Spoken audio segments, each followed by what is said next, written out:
मैं राकेश पूनिया बालाजी शिक्षण संस्थान नगरदास की ओर से आज ऑनलाइन क्लास लेकर आ रहा हूँ, जिसमें हम पढ़ेंगे कक्षा 12 की ज्योग्राफी। और आज का हमारा पहला टॉपिक होगा विश्व जनसंख्या घनत्व एवं वृद्धि। सबसे पहले हम बात करते हैं विश्व जनसंख्या घनत्व के बारे में। उससे पहले हमें ध्यान रखना था कि अब भूगोल है, उसके दो शाखाएं हैं, एक भौतिक भूगोल और दूसरी है मानव भूगोल। कक्षा 12 के लिए है वो मानव भूगोल चलती है। मानव भूगोल में मानवीय अनुक्रियाओं का अध्ययन किया जाता है। इसी शाखा के अंतर्गत हम बात करेंगे विश्व जनसंख्या घनत्व और वृद्धि की। सबसे पहले हम बात करते हैं जनसंख्या की। विश्व में जो जनसंख्या का जमाव पाया जाता है वो असमान रूप से पाया जाता है, यानी कहीं पर सघन जनसंख्या का जमाव, कहीं पर विरल जनसंख्या का जमाव पाया जाता है। सबसे पहले हम बात करते हैं संयुक्त राष्ट्र संघ के अनुसार। किसके अनुसार?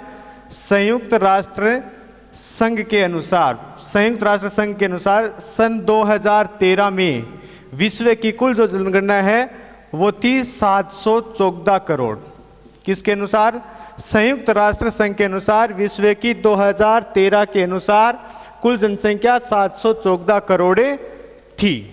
उसके बाद हम बात करते हैं जनसंख्या की परिभाषा क्या होती है। तो जनसंख्या होती है किसी निश्चित स्थान और निश्चित समय में रहने वाले लोगों की संख्या को जनसंख्या कहा जाता है। इसमें दो शब्द वो ध्यान रखना है।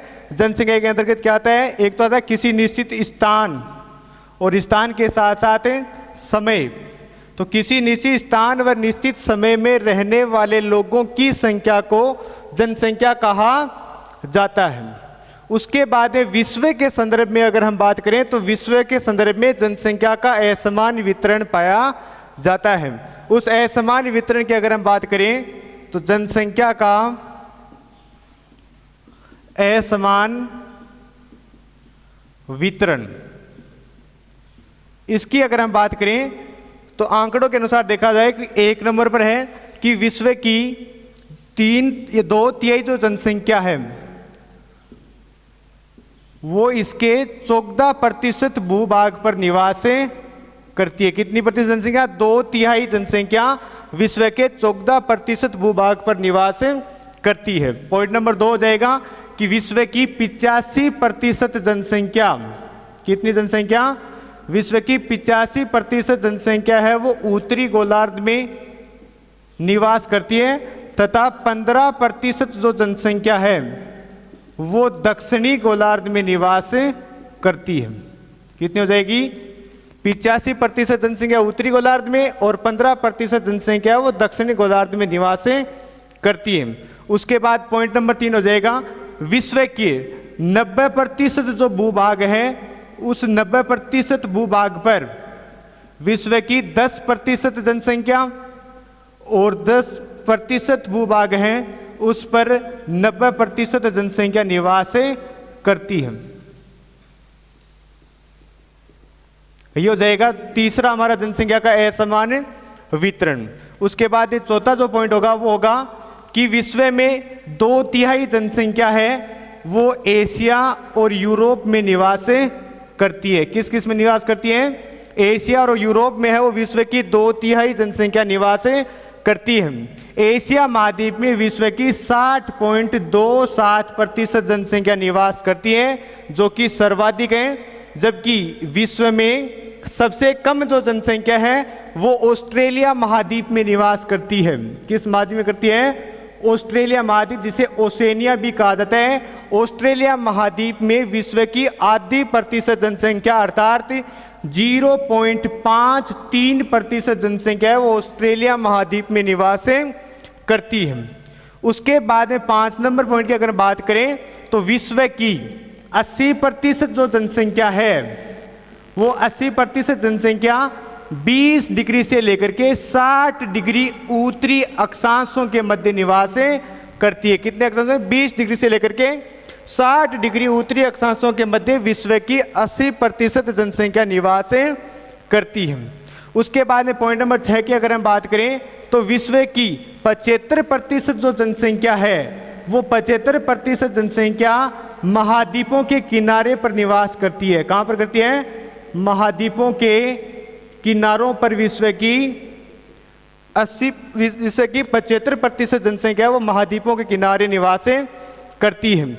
उसके बाद में 7 हो जाएगा कि 80% जो जनसंख्या है वो समुद्र तट से 500 मीटर की जो ऊंचाई है उस 500 मीटर की ऊंचाई तक निवास करती है। ये हमारे हो जाएंगे जनसंख्या का असमान जो वितरण है। जैसे कि हम देखते हैं कि ये हमारी क्या एक पृथ्वी है, ये बीच का हो जाएगा 0 डिग्री, जिसे कहा जाता है भूमध्य रेखा। क्या कहा जाता है?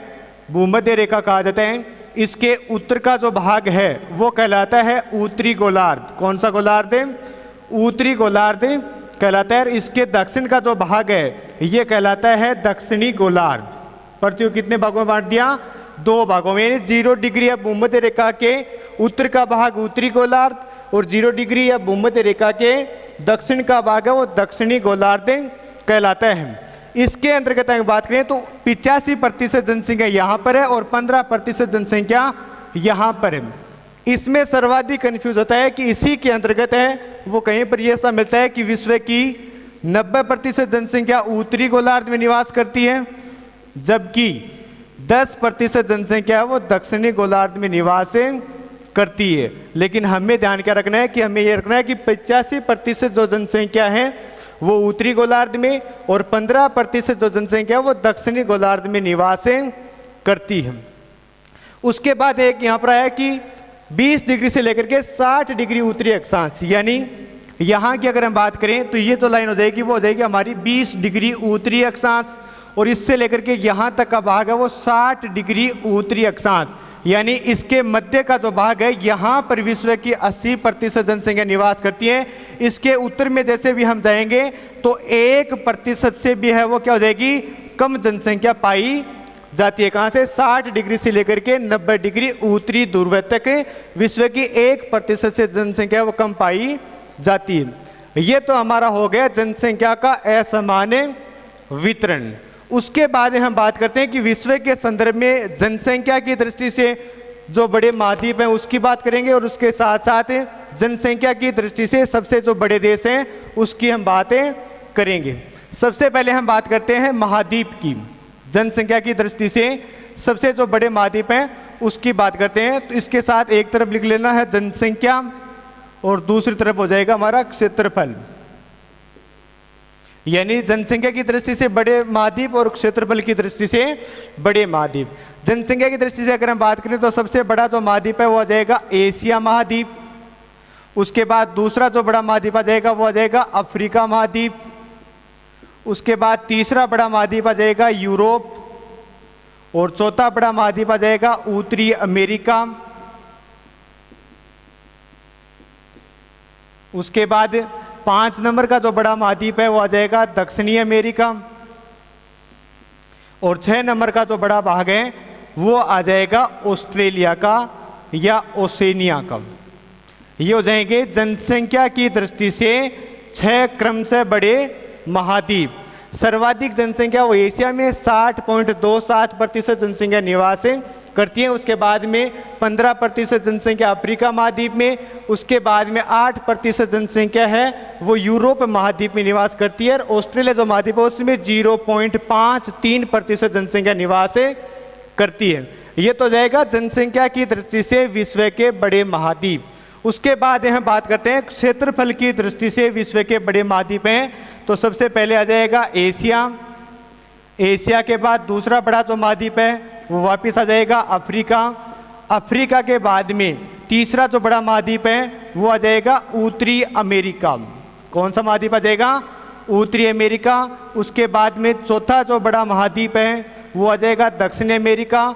5वां बड़ा जो महाद्वीप है वो आ जाएगा अंटार्कटिका और जो 6ठा बड़ा महाद्वीप है वो आ जाएगा यूरोप और 7वां बड़ा महाद्वीप है वो आ जाएगा ऑस्ट्रेलिया। ये महाद्वीप आ जाएंगे क्षेत्रफल की दृष्टि से विश्व के बड़े महाद्वीप। तो एक तरफ हो जाएंगे जनसंख्या की दृष्टि से बड़े महाद्वीप और दूसरी तरफ हो जाएंगे क्षेत्रफल की दृष्टि से विश्व के बड़े महाद्वीप। इसी क्रम के अनुसार हम बात करते हैं विश्व के जनसंख्या और क्षेत्रफल की दृष्टि से बड़े देश। तो जनसंख्या और क्षेत्रफल की दृष्टि से अगर हम बड़े देशों की बात करें तो हमारा सबसे बड़ा जो जनसंख्या की दृष्टि से है वो आ जाएगा चीन। एक तरफ आ जाएगा जनसंख्या और दूसरी तरफ आ जाएगा क्षेत्रफल। जनसंख्या की दृष्टि से बड़े देश और क्षेत्रफल की दृष्टि से बड़े देश। जनसंख्या की दृष्टि से पहला देश है वो आ जाएगा चीन, उसके बाद दूसरा स्थान आ जाता है भारत, तीसरा आ जाता है स्थान संयुक्त राज्य अमेरिका का। किसका जाएगा? संयुक्त राज्य अमेरिका। चौथा जो स्थान आ जाएगा वो आ जाएगा इंडोनेशिया का। किसका आएगा? इंडोनेशिया का। उसके बाद पांचवा जो स्थान है वो आता है ब्राजील देश का। ये हो जाएंगे जनसंख्या की दृष्टि से 5 बड़े देश। 5 बड़े देश हैं तो पहला स्थान आ जाएगा चीन, जिसकी जनसंख्या है वो 135 करोड़ है। कितनी है? 135 करोड़ है। ये 2013 के अनुसार है चीन की।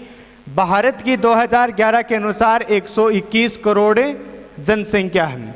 उसके बाद संयुक्त राज्य अमेरिका है, उसकी जनसंख्या 32 करोड़ है। उसके बाद चौथा जो स्थान आता है इंडोनेशिया, इंडोनेशिया की जनसंख्या 24 करोड़ है। और जो पांचवा स्थान आता है वो आता है ब्राजील का, और ब्राजील की जनसंख्या है 19 करोड़। ये हो जाएंगे जनसंख्या की दृष्टि से विश्व के 5 बड़े देश। पहला जाएगा चीन, भारत, संयुक्त राज्य अमेरिका, इंडोनेशिया और ब्राजील। जनसंख्या की दृष्टि से क्रमशः 5 बड़े देश हैं। उसी के आधार पर हम बात करते हैं क्षेत्रफल की दृष्टि से विश्व के बड़े देश। तो इसमें आ जाता है पहला स्थान आ जाता है रूस, जिसे रसिया कहा जाता है।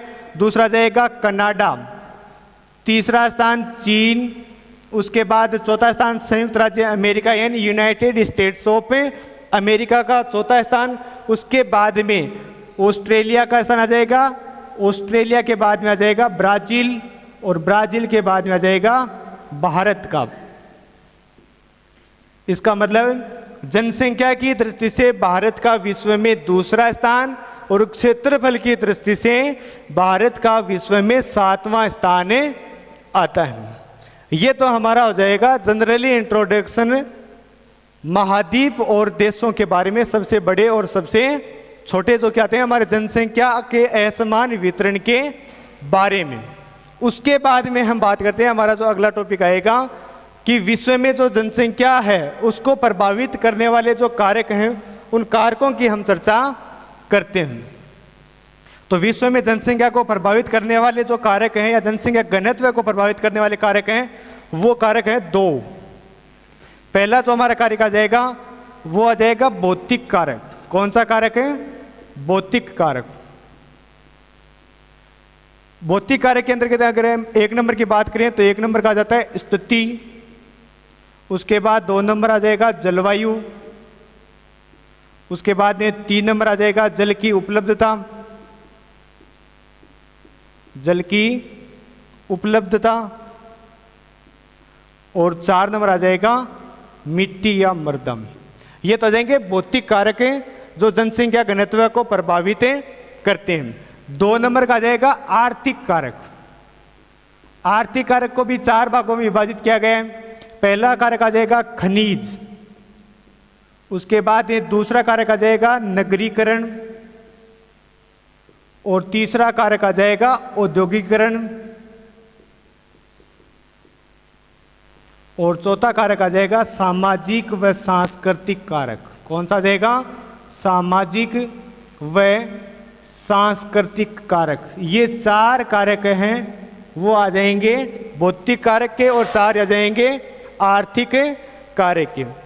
सबसे पहले हम बात करते हैं भौतिक कारक। किसी भी स्थान की स्थिति, उच्चावच यानी उबड़ खाबड़ जो धरातल और उबड़ खाबड़ जो भूभाग होता है उसे कहा जाता है स्थिति। यानी वे स्थान जहां पर मानव के अनुकूल भौगोलिक दशाएं पाई जाती हैं वहां पर जनसंख्या का जमाव अधिक पाया जाता है, और जहां पर प्रतिकूल भौगोलिक दशाएं पाई जाती हैं वहां पर जनसंख्या का जमाव असमान पाया जाता है। जलवायु की अगर हम बात करें तो जलवायु उष्णकटिबंधीय क्षेत्रों में या शीतोष्णकटिबंधीय क्षेत्रों में या मानसूनी जो प्रदेश है वहां पर सर्वाधिक मात्रा में जनसंख्या निवास करती है। जल की उपलब्धता यानी लोग उन स्थानों पर बसने को प्राथमिकता देते हैं जहां पर जल आसानी से उपलब्ध हो जाते हैं, चाहे वो पीने के लिए सिंचाई सुविधाओं के लिए। उसके बाद है मिट्टी, यानी मिट्टी या मृदा है जो उपजाऊ मैदानी जो प्रदेश है वहाँ पर सर्वाधिक जनसंख्या निवास करती है।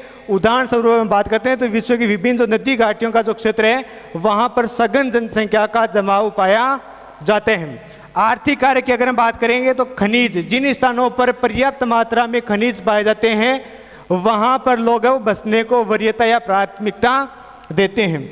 नगरीकरण है वो लोग हैं वो नगरों की तरफ आकर्षित होते हैं रोजगार के लिए, शिक्षा या चिकित्सा या अन्य बुनियादी जो सुविधाएं होती हैं उनके लोग हैं वो गांवों से शहरों की तरफ और शहरों से नगरों की तरफ आकर्षित होते हैं। औद्योगिकरण, जैसे उद्योग धंधे हैं वो कुशल और अकुशल लोगों को है या श्रमिकों को रोजगार प्रदान करते हैं, इसलिए उन स्थानों पर बसने को प्राथमिकता देते हैं। सामाजिक व सांस्कृतिक कार्य की अगर हम बात करें तो किसी भी देश की राजनीतिक अस्थिरता के कारण है वो लोग एक स्थान को छोड़ करके दूसरे स्थान पर चले जाते हैं। ये हमारा हो जाएगा जनसंख्या घनत्व को प्रभावित करने वाले कारक, भौतिक कारक और आर्थिक कारक।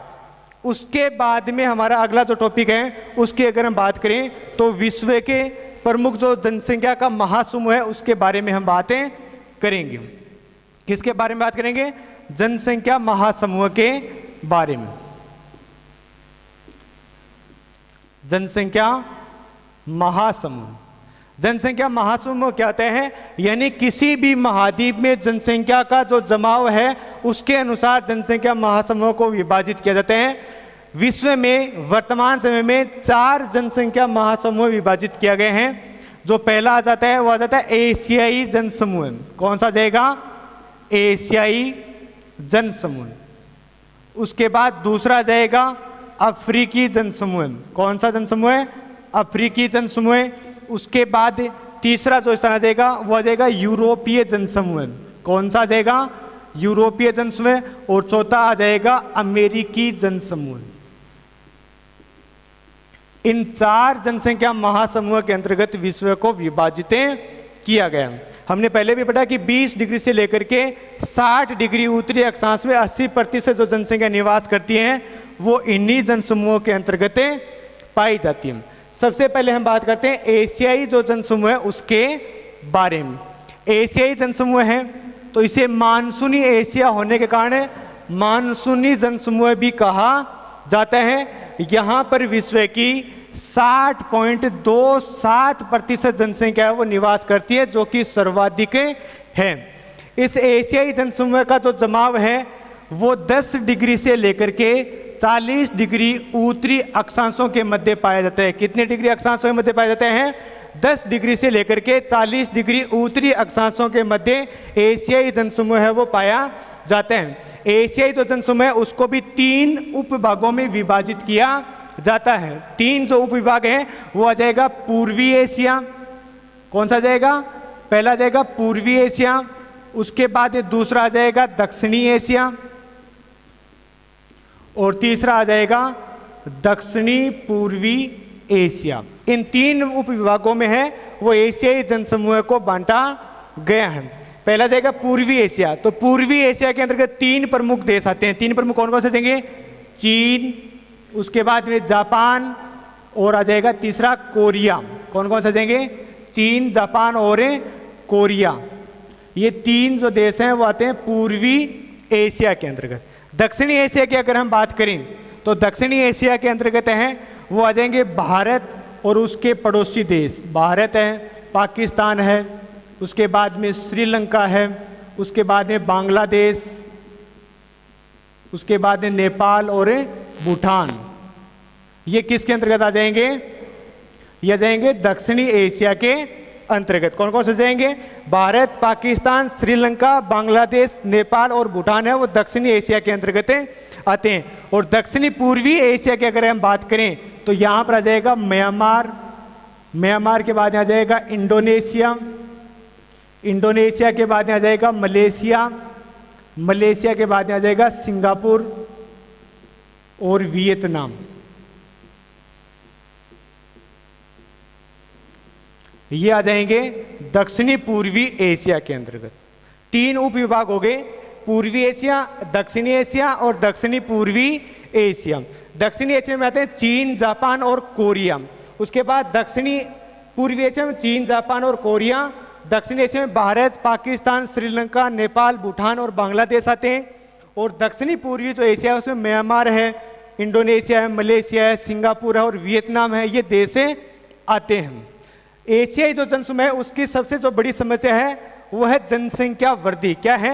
जनसंख्या वृद्धि है वो एशियाई जनसमूह की सबसे बड़ी जो समस्या है वो हो रही है। यहाँ पर प्रति वर्ष 2% की दर से, कितनी दर से? 2% की दर से है वो जनसंख्या वृद्धि हो रही है। किसके अंतर्गत? एशियाई जनसमूह के अंतर्गत। उसके बाद में हम बात करते हैं दूसरा जो हमारा भाग आता है या जनसमूह आता है, अफ्रीकी जनसमूह। अफ्रीकी जनसमूह की अगर हम बात करें तो अफ्रीका महाद्वीप जनसंख्या की दृष्टि से दूसरा बड़ा महाद्वीप है। यहाँ पर लगभग 15% जनसंख्या निवास करती है, जो 81 करोड़ है। कितनी है? 81 करोड़ जनसंख्या वो अफ्रीका महाद्वीप में निवास करती है। इसका 70% जो भूभाग है वो प्राय निर्जन है, यानी इसके 30% भूभाग पर ही 81 करोड़ जनसंख्या वो निवास करती है। यह महाद्वीप आर्थिक, सामाजिक या सामरिक दृष्टि से पिछड़ा महाद्वीप है। उसके बाद में अफ्रीका जो महाद्वीप है उसको भी जनसंख्या की दृष्टि से 3 उपविभागों में बांटा गया है। 3 उपविभाग की अगर हम बात करें तो पहला जाएगा नील नदी घाटी क्षेत्र। कौन सा जाएगा? नील नदी घाटी क्षेत्र। उसके बाद में दूसरा जो क्षेत्र है वो जाएगा नाइजर नदी घाटी क्षेत्र या नाइजर या कांगो नदी घाटी क्षेत्र। नाइजर कांगो नदी घाटी क्षेत्र ये हो जाएगा दूसरा क्षेत्र। उसके बाद में तीसरा जो उपविभाग है वो हो जाएगा दक्षिण अफ्रीका का। किसका? दक्षिण अफ्रीका का दक्षिण पूर्वी तट। ये 3 ऐसे क्षेत्र हैं जहां पर जो अफ्रीका महाद्वीप है उसमें सर्वाधिक जनसंख्या का जमाव पाया जाता है। सर्वाधिक जनसंख्या जमाव कौन कौन से जाएंगे? नील नदी घाटी क्षेत्र, नाइजर कांगो नदी घाटी क्षेत्र, और तीसरा जगह दक्षिण अफ्रीका का दक्षिण पूर्वी जो तटीय प्रदेश है वहां पर जनसंख्या का जमाव पाया जाता है। उसके बाद में अगर हम बात करें तीसरा जो हमारा आता है वो आता है यूरोपीय जनसमूह। यूरोपीय जनसमूह की अगर हम बात करें तो यूरोपीय जनसमूह के अंतर्गत, किसके अंतर्गत है? यूरोपीय जनसमूह के अंतर्गत है वो विश्व का ये तीसरा बड़ा जनसंख्या महासमूह है। इसके कुल जो जनसंख्या है वो है 76 करोड़। कितनी है? 74 करोड़ जनसंख्या है वो यूरोप की है। इसमें भी सबसे बड़ा जो देश है जनसंख्या की दृष्टि से वो है रूस। रूस के बाद दूसरा जो प्रमुख बड़ा देश है उसका स्थान आता है जर्मनी का। और यहां पर भी सर्वाधिक जनसंख्या का जमाव पश्चिमी यूरोप में पाया जाता है। पश्चिमी यूरोप में 70% जो जनसंख्या है वो नगरीय जनसंख्या है। कितनी प्रतिशत है? 70% जनसंख्या वो नगरों में निवास करती है। उसके बाद में इसका सर्वाधिक जो केंद्र है, किसका? यूरोपीय जनसमूह का सर्वाधिक जो केंद्र है वो आता है 40 डिग्री से लेकर के 60 डिग्री उत्तरी अक्षांशों के मध्य। कितने अक्षांशों के मध्य? 40 डिग्री से लेकर के 60 डिग्री उत्तरी अक्षांशों के मध्य यूरोपीय जनसमूह जनसंख्या निवास करती है। इसमें भी प्रमुख जो केंद्र है वो हो जाएगा 45 डिग्री से लेकर के 55 डिग्री उत्तरी अक्षांश के मध्य सर्वाधिक जनसंख्या का जमाव है वो यूरोपीय जनसमूह के अंतर्गत पाया जाता है। उसके बाद में हमारा अगला जाएगा अमेरिका जनसंख्या। यह है विश्व का सबसे नवीन और विकसित जनसमूह के अंतर्गत आता है। अमेरिकी जनसमूह की अगर हम बात करें तो अमेरिकी जनसमूह है वो 100 डिग्री, कितनी डिग्री? 100 डिग्री पश्चिमी देशांतर के पूर्व में। कितने? 100 डिग्री पश्चिमी देशांतर के पूर्व में पाया जाता है। 30 डिग्री से लेकर के, कितने डिग्री से लेकर के? 30 डिग्री से लेकर के 45 डिग्री उत्तरी अक्षांशों के मध्य। कितनी डिग्री से लेकर कितने डिग्री? 30 डिग्री से लेकर के 45 डिग्री उत्तरी अक्षांशों के मध्य 100 डिग्री पश्चिमी देशांतर के पूर्वी भाग में अमेरिकी जनसमूह पाए जाते हैं, जिसका सर्वाधिक जमाव संयुक्त राज्य अमेरिका के उत्तरी पूर्वी औद्योगिक क्षेत्र और कनाडा का दक्षिणी पूर्वी तटीय जो प्रदेश है वहां पर अमेरिकी महाद्वीप में अमेरिकी जनसमूह निवास करते हैं।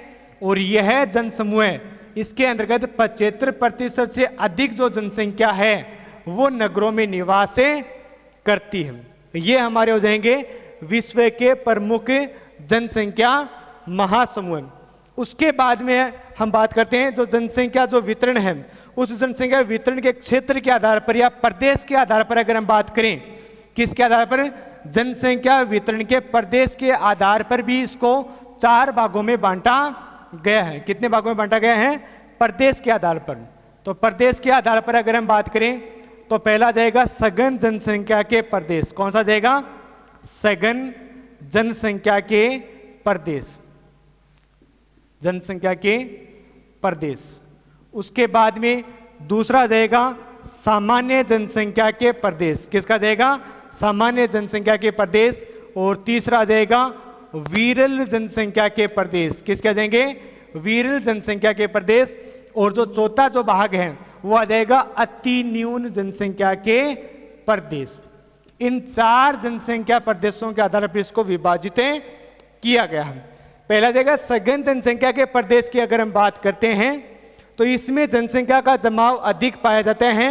सघन जनसंख्या के प्रदेश को विश्व में 5 भागों में इसको बांटा गया है। 5 भाग है, वो कौन कौन से जाएंगे, एशिया महाद्वीप का पूर्वी भाग, एशिया महाद्वीप का दक्षिणी पूर्वी भाग, उसके बाद में यूरोप का पश्चिमी भाग, उसके बाद में चौथा है वो आ जाएगा उत्तरी अमेरिका का मध्यवर्ती पूर्वी भाग। और जो 5वां भाग आ जाएगा वो आ जाएगा अफ्रीका महाद्वीप का दक्षिणी पूर्वी जो भाग है, वहां पर सर्वाधिक जनसंख्या का जमाव पाया जाता है। एशिया महाद्वीप में आ जाएंगे अगर प्रमुख बात करें तो चीन आ जाएगा, उसके बाद में भारत और इंडोनेशिया आ जाएंगे। यूरोपीय जनसमूह के अंतर्गत हमने बात की कि पश्चिमी यूरोपीय जर्मनी, ब्रिटेन, इटली, स्पेन, पुर्तगाल, फ्रांस, इनमें जनसंख्या है वो सघन पाया जाता है। उसके बाद में संयुक्त राज्य अमेरिका और कनाडा में है वो सघन जनसंख्या का जमाव पाया जाता है। उसके बाद में सामान्य जनसंख्या के प्रदेश की अगर हम बात करें तो सामान्य जनसंख्या प्रदेश है वो चिली में पाया जाता है। कहाँ पर है, चिली में जो प्रसिद्ध तांबा पेटी है। कहाँ पर है, चिली में प्रसिद्ध तांबा पेटी में सामान्य जनसंख्या पाई जाती है। उसके साथ साथ कनाडा देश का, किसका, कनाडा देश का यूरेनियम शहर। कौन सा शहर, कनाडा देश का यूरेनियम जो शहर है उसमें यूरेनियम के भंडार के कारण है वो सामान्य जनसंख्या पाई जाती है।